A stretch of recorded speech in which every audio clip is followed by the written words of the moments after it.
Hi there, art friends. Mr. Stemley here with just a quick hello video and an introduction to today's art lesson, which has the big theme of animals. Now, what everyone should have had access to, whether you got it online at the Three Rivers website, or you went and picked up a paper packet, or you're seeing it here on a Google Classroom, if you're in a Google Classroom, everybody should be looking at the same flyer in the packet. It'll be front back. It'll be an art lesson that looks similar to this. This is really all you need. And really, we tried to keep these lessons a big topic, a broad idea, and a big theme so that there's something for everybody.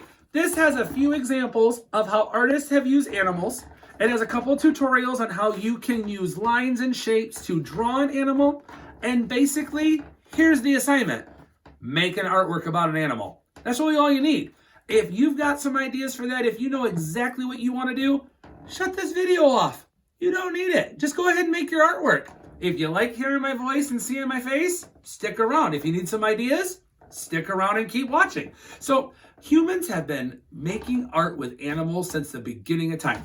One of the resources that you might want to look for around your house to get ideas are things like books. There are books. My little girl has a magazine about an animal. They have been making books. There's resources like that. And this book that I have here, it's like how artists see animals.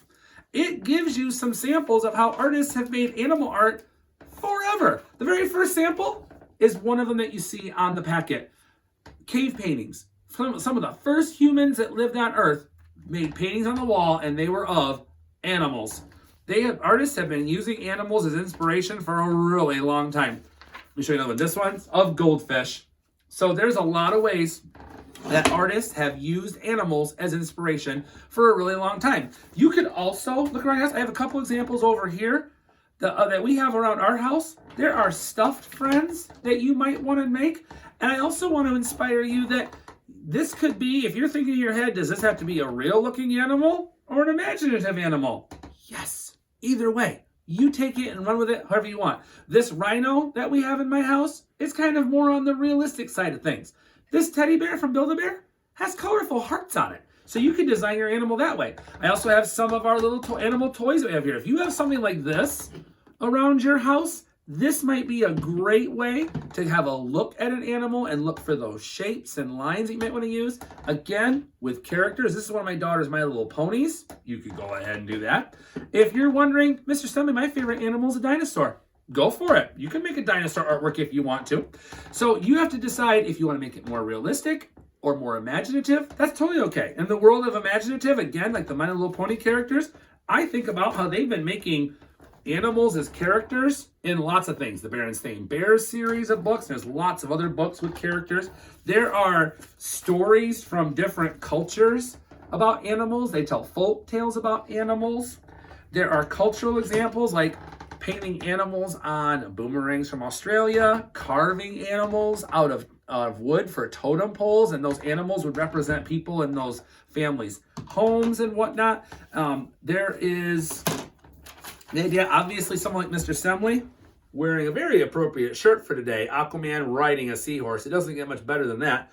You can see superheroes and characters. This is a character from Teen Titans named Beast Boy. His superpower, he turns into any animal he needs to get the job done. You might want to focus on that. So you get to decide what kind of animal. You might want to go the realistic animal or a real animal route. And I've seen a lot of you have gotten pets while we've been on lockdown and quarantine. You might want to draw a picture of your new pet. We don't have a lot of options around here at the Stemley Ranch for that. We have a couple of goldfish. But if you've got a bunch of real animals you want to draw or make, go for it. Now, once you've decided what kind of animals, that might take you a while to decide what kind of animals.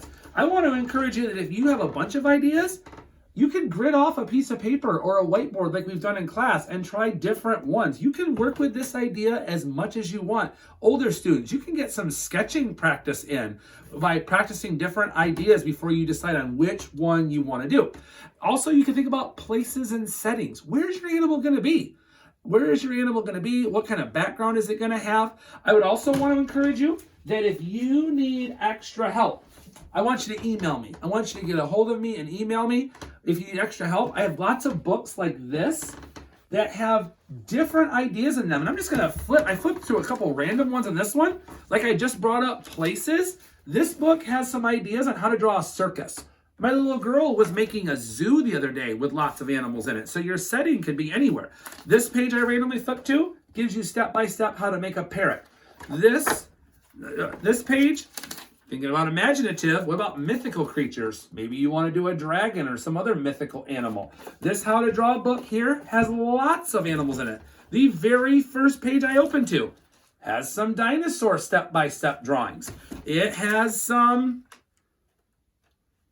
let me get past the, oh, there's one of a horse again. If you're stuck and need some help on a specific animal, shoot me an email. I will look through my books and see if I've got a tutorial that could help you.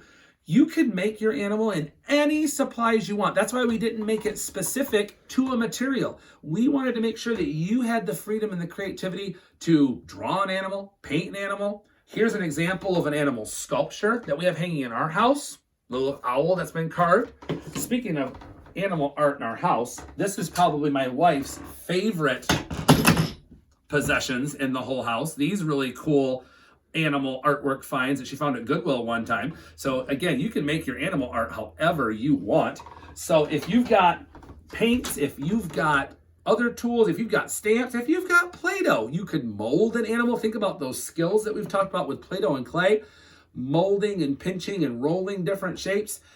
You can make your artwork out of whatever you want. That's why we left these themes. You'll notice with these themes that we have, they are big. And you can see just from a short video, there are a lot of different ideas.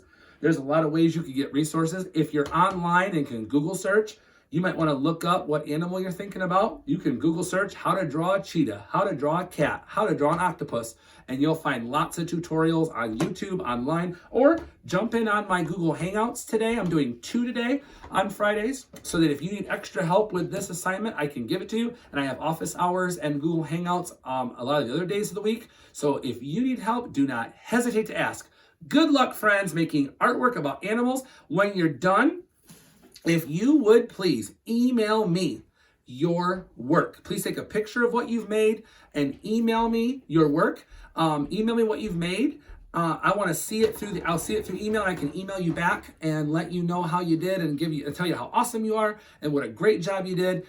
Email would be the easiest way to get a hold of me, because I know a lot of parents and classes are not doing Google Classrooms. So if you're not doing that, then I want you to email me. Even the kids doing Google Classroom, it'd be easy to email me a picture of your work. So I want to see how you did and what you're doing with the theme of animals. So good luck and can't wait to see it. Bye.